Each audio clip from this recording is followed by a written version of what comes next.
As an advisor in the Center for Strategic Advising, I work with students who are undeclared or have not yet decided on a major, as well as students who think they have decided on a major but maybe have not gained admission to that major yet. When I applied for biomedical engineering, I was set for that, and when I didn't get that position, I was sincerely upset. Some students come in with a very set mindset that they can only do one thing or only want to choose to major in one thing.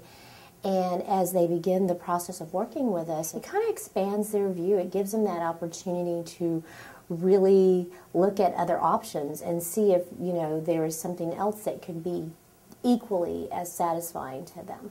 I definitely had a big misconception about majors.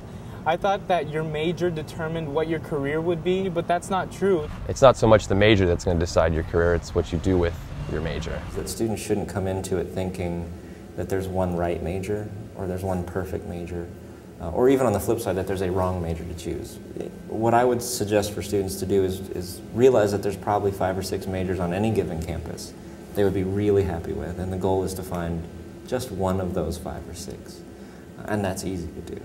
They come in and they think they're so undecided, but so many of them, it takes just 1 or 2 simple questions for them to start putting the pieces together. I really enjoy working with undecided students because every day is different and every student's unique, so I really help match what their interests are and their passion is with what kind of resources and courses and majors that we offer at UT. Yeah, my GSA-Advisor gave me a bunch of different options. Some that I told him that I was interested in, some that he thought I might be interested in, others that, you never know, just throwing it out there.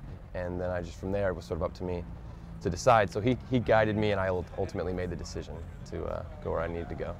You can just have a personal relationship with your advisor and just be comfortable with asking him any questions. And if you, one day, if you do want to be a doctor, you can talk to her about it. Or the next day, you want to be a scientist, she'll teach you, or he will lead you to the different ways that will help you become that. And it's all just a great experience. I think it's really important that the CSA makes a commitment to actually get to know their students. That's really why I enjoy working here, is because you actually get to develop a relationship and you get to see them grow and find their way. She really seems interested every time I go in, and she spends lots of time with me going over all the options, and I always go in with a new major that I want to do, and we'll talk about it, and she just genuinely is interested and wants to help me, and I love that.